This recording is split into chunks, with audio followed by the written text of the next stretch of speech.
اعوذ باللہ من الشیطان الرجیم بسم اللہ الرحمن الرحیم ان الذین قالوا ربنا اللہ۔ اب یہاں سے جو 7 آیات آ رہی ہیں اس سورہ مبارکہ کی، یہ ہمارے منتخب نصاب کا جس کا ذکر آج بھی ہو گیا ہے، اس کا جو پہلا حصہ ہے اس کا یہ چوتھا درس ہے۔ پہلے حصے میں 4 درس ہیں، اور میں نے عرض کیا تھا آپ کو کہ اس میں ہے دروس جو ہیں وہ جامع ہیں۔ سورۃ العصر نجات کے لیے 4 شرطیں بیان کر رہی ہیں۔ والعصر ان الانسان لفی خسر الا الذین آمنوا وعملوا الصالحات وتواصوا بالحق وتواصوا بالصبر۔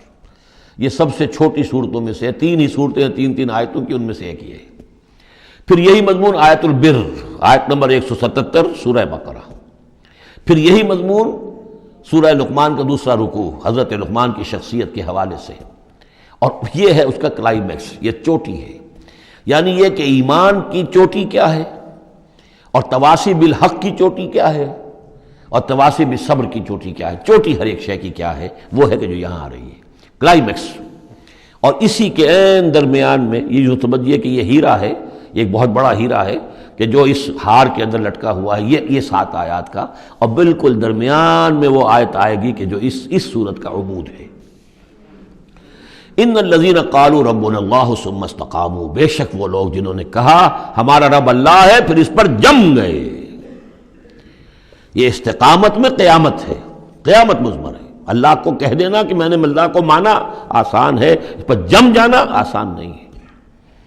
جم جانے کا مطلب یہ کہ دل بھی ٹھک جائے، توکل بھی اسی پر ہو، اس کی رضا پر انسان راضی رہے، کوئی شکوہ شکایت اس کے کسی فیصلے کے خلاف اپنے دل میں نہ پیدا ہو، اور پھر یہ کہ اللہ تعالیٰ جو حکم دے رہا ہے اس کو بجا لائے انسان تن من دھن کے ساتھ۔ ان صلاتی و نسکی و محیای و مماتی للہ رب۔ ٹھکنے کا مطلب تو یہ، اسی کے لیے حضور سے بھی ایک مرتبہ کسی ایک صاحب نے سوال کیا تھا، حضور میں زیادہ لمبی چوڑی باتیں نہ سمجھ سکتا ہوں نہ یاد رکھ سکتا ہوں، مجھے تو اسلام کی حقیقت اور دین کی حقیقت ایک جملے میں بتا دیجئے کہ اسے میں گرہ سب باندھ لوں۔ آپ نے فرمایا قل آمنت باللہ ثم استقم، کہو کہ میں اللہ پر ایمان لایا اور پھر جم جاؤ۔ اب جم جانے میں، استقامت میں قیامت ہے۔ جن کا اطمینان ہو کہ میرا رب اللہ ہے، اب ان کا دیکھیے مقام کیا ہے، یہ ہے ایمان کی چوٹی۔ الا الذین آمنوا وعملوا الصالحات، ایمان اور عمل صالح کی چوٹی یہ ہے کہ آپ کا دل ٹھک جائے کہ میرا پروردگار، میرا حاجت روا، میرا پالنے والا، میرا مشکل کشا، مجھے مصیبتوں سے نجات دلانے والا، مجھے شفا دینے والا اللہ ہے۔ اس پر دل مطمئن ہو جائے۔ ان الذین قالوا ربنا اللہ ثم استقاموا تتنزل علیہم الملائکہ، ان پر فرشتوں کا نزول ہوتا ہے۔ اللہ تخافوا، کہ ڈرو نہیں، ولا تحزنوا، اور غمگین نہ ہو، وابشروا بالجنۃ التی کنتم توعدون، خوشیاں مناؤ اس جنت سے جس کا تم سے وعدہ کیا جاتا رہا۔ اب یہ جو نزول ہے ملائکہ کا، یہ موت کے قریب تو سب کے نزدیک متفق علیہ ہے، لیکن دوران حیات دنیاوی بھی فرشتے آتے ہیں، بدر میں آئے ہیں۔ ان ثبت الذین آمنوا، اللہ نے فرشتوں کو بھیجا کہ اہل ایمان کو جماؤ، تو یہ اثناء حیات میں بھی۔ نحن اولیاؤکم فی الحیات الدنیا والآخرہ، ہم تمہارے ساتھی ہیں دنیا کی زندگی میں بھی اور آخرت میں بھی۔ اس سے خود ثابت ہو رہا ہے کہ دنیا کی زندگی میں یہ ان کو پیغام دیا جا رہا ہے جاں فضا۔ وَلَكُمْ فِيهَا، اور آخرت میں تو تمہارے لیے ہے وہ سب کچھ ما تشتہی انفسکم، جو کچھ چاہیں گے تمہارے جی نفس۔ جتنا کچھ ہم نے تمہارے نفس کے اندر تقاضے رکھے ہیں، ہم سے بڑھ کر کون جانتا، ہم نہیں رکھے ہیں نا۔ اس میں کیا ہے، کیا کچھ خواہشات ہیں، کیا کچھ اس کے اندر کھانے کے لیے کیا کیا چیزوں کی اس کے اندر ایک طلب ہے، اور جو بھی اس کے اندر طلب ہے ہم نے بنائی ہے، ہم جانتے ہیں، اور ان کی کامل تسکین کا سامان ہم فراہم کر دیں گے۔ وَلَكُمْ فِيهَا مَا تَشْتَهِي أَنفُسُكُمْ، جو چاہیں گے تمہارے جی۔ وَلَكُمْ فِيهَا مَا تَدَّعُونَ، مزید بڑا جو تم مانگو گے۔ اب یہ مانگنے کا معاملہ جو ہے یہ ہر شخص کا علیحدہ ہوگا، اپنے ہر شخص کی ذہنی سطح ہوتی ہے۔ بچہ کیا مانگے گا، ایک دیہاتی کیا مانگ لے گا، ایک حکیم اور ایک فلسفی کیا مانگے گا، ہر ایک کی بات جو ہے۔ لیکن جو مانگو گے، جو کچھ تمہارے جی کے اندر تقاضے ہیں، وہ تو ان کے تو پورا سامان ہم نے وہاں پہلے فراہم کر دیا۔ لکم فیہا ما تشتہی انفسکم ولکم فیہا ما تدعون، اپنی اپنی ذہنی سطح کے مطابق، لیول آف کانشسنس کے مطابق جو مانگو گے وہ بھی حاضر کر دیا جائے گا۔ اور یہ سب مل کر بھی نزلا من غفور الرحیم، یہ ابتدائی مہمان نوازی ہوگی اس غفور اور رحیم کی طرف سے۔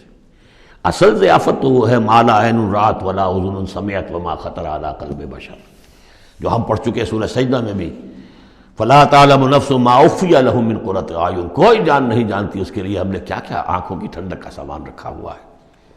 اب آ گئی وہ جو اس کا عمود ہے، وَمَنْ أَحْسَنُ قَوْلًا، جو شخص اس مقام پر پہنچ گیا اب اس کی زندگی کے اندر ایک ہی دھن رہ جائے گی، مال حاصل کرنا، معاذ اللہ، دنیاوی اقتدار اور حکومت کیا کرنا ہے، اس کا آنی جانی شے ہے، آج ہے کل نہیں، اور اس سے اللہ کی مسئولیت بڑھتی ہے، ذمہ داری بڑھ جائے گی، حساب سخت ہو جائے گا۔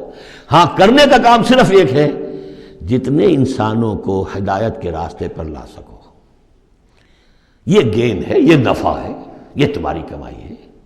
دعوت الی اللہ، ومن احسن قولا ممن دعا الی اللہ وعمل صالحا وقال اننی من المسلمین، اس شخص سے بہتر بات اور کس کی ہوگی جو بلائے اللہ کی طرف اور نیک عمل کرے۔ نیک عمل وہاں بھی آ چکا ہے، استقامت میں بھی اور یہاں علیحدہ بھی، اور یہاں اس لیے علیحدہ لائے کہ دعوت مؤثر نہیں ہوگی اگر تمہارا اپنا عمل درست نہیں ہے، دعوت ضائع ہو جائے گی۔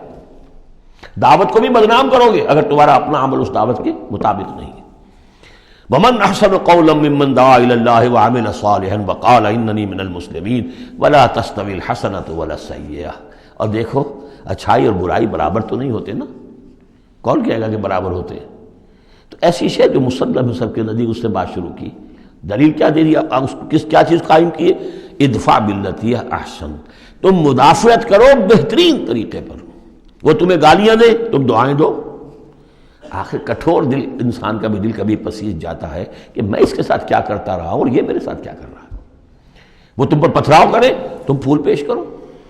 اس کو نوٹ کر لیجئے اچھی طرح، اگلی صورت میں اس تصویر کا دوسرا رخ بھی آئے گا، یہ ایک رخ ہے جو یہاں آ رہا ہے، اقامت دین کی جدوجہد میں ایک دوسرا رخ بھی آئے گا، لیکن یہاں دعوت کے مرحلے پر تو واقعتاً بدھ مت کے بھکشو بن جاؤ، نہایت غیر یعنی بے ضرر انسان، کسی کو تکلیف نہ پہنچے، جیسے حضرت مسیح نے فرمایا ہے علیہ الصلوۃ والسلام کہ تم سانپ کے مانند ہوشیار اور چوکنے لیکن فاختہ کے مانند بے ضرر بنو۔ فاختہ کسی ضرر تو نہیں پہنچا سکتی نا، تم ایسے بے ضرر رہو کہ جیسے فاختہ، لیکن ایسے بھی نہ ہو کہ کوئی تمہیں ضرر دے جائے، سانپ جیسے چوکنا رہتا ہے، تو ایسے بھی نہ بدھو نہ ہو تم سمجھدار تو ہو کہ تمہیں دوسرے جو ہے وہ ضرر نہ پہنچا سکیں، سانپ کے مانند ہوشیار لیکن فاختہ کے مانند بے ضرر بنو۔ تو واقعتاً دعوت کے مقام پر تو یہ کرنا پڑتا ہے، دعائیں دیجئے انہیں، ان کے لیے دعائیں رات کو کھڑے ہو کر کیجئے، ابو جہل کے لیے اور حضرت عمر کے لیے دعا کی حضور نے کہ نہیں کی۔ یہ تو ایک دعا ہے جو ہمیں زیادہ معلوم ہو گئی، معلوم آپ نے کس کس کے لیے دعائیں کی ہوں گی اور کس کس کے لیے اللہ تعالیٰ نے آپ کی دعائیں قبول کی ہوں گی۔ تو یہ ہے دعوت کا مقام۔ تو توحید انفرادی سطح پر دو اس کے رخ آ چکے، سورہ زمر عبادت اللہ کی، اس کے لیے اپنی اطاعت کو خالص کرتے ہوئے، اسی کا داخلی پہلو دعا اللہ سے، اسی کے لیے اپنی اطاعت کو خالص کرتے ہوئے۔ اب یہاں سے فرد سے یہ نکلے گی، وہ دوسرے افراد تک جائے گی، متعدی ہوگی یہ دعوت، تاکہ اب ایک جماعت وجود میں آئے، گروہ وجود میں آئے، جو سورہ آل عمران میں ہم نے پڑھا تھا وَلْتَكُن مِّنكُمْ أُمَّةٌ يَدْعُونَ إِلَى الْخَيْرِ وَيَأْمُرُونَ بِالْمَعْرُوفِ وَيَنْهَوْنَ عَنِ الْمُنكَرِ۔ جب جماعت ہوگی تو یہ کام کرے گی۔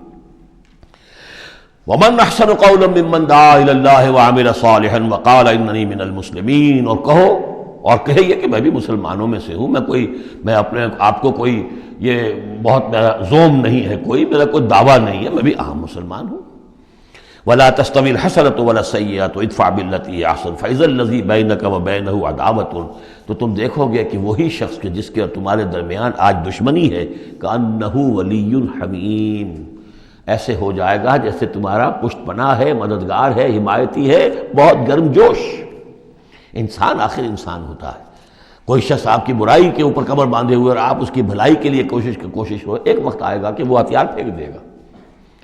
وَمَا يُلَقَّاهَا إِلَّا الَّذِينَ صَبَرُوا، اب یہ صبر کا وہ مقام ہے جس تک پہنچنا آسان کام نہیں ہے۔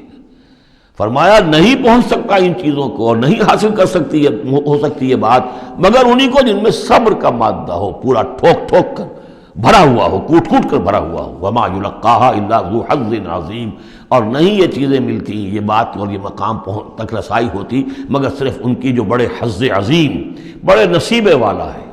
یہ لفظ قرآن مجید میں سورہ قصص میں آیا تھا کہ قارون کو دیکھ کر لوگوں نے کہا تھا کہ یہ تو انہ لذو حظ عظیم، اس کے ٹھاٹھ باٹھ دیکھو، اس کی سواری دیکھو، اس کا لباس دیکھو، اس کے خدم و حشم دیکھو، یہ تو بڑا نصیب والا ہے۔ وہ پھر جب وہ دھسا دیا گیا تو انہوں نے کہا کہ اللہ کی ہم پر بڑی نعمت ہوئی کہ ہمیں اس طرح کا اس نے مال نہیں دیا کہ ہمیں بھی دھسا دیتا. لیکن حظ عظیم ہے تو یہ ہے جو اس کردار کے لوگ ہوں. ان الذین قالوا ربنا اللہ ثم استقاموا ومن احسن قولا ممن دعا الی اللہ وعمل صالحا. پھر ادفع باللتی ہے احسن. اس طریقے سے وما یلقاها الا الذین صبروا وما یلقاها الا ذو حظ عظیم واما ینزغنک من الشیطان نزغ فاستعذ باللہ. اور اگر کبھی شیطان سے تمہیں کوئی چھوت لگنے ہی لگے، یعنی کبھی غصہ آنے لگے، کسی نے کچھ کہا اور غصہ آیا، اندر سے محسوس ہوا، فاستعذ باللہ، فوراً اللہ کی پناہ طلب کر لو کہ اللہ تعالی اللہ مجھے بچا اس سے. انہ هو السمیع العلیم. یہ آیت آ چکی ہے سورہ اعراف میں. وہاں ہوا اضافی نہیں تھا، یہاں گویا کہ اور زور دے کر یقیناً وہی ہے سب کچھ سننے والا اور سب کچھ جاننے والا. صدق اللہ العظیم.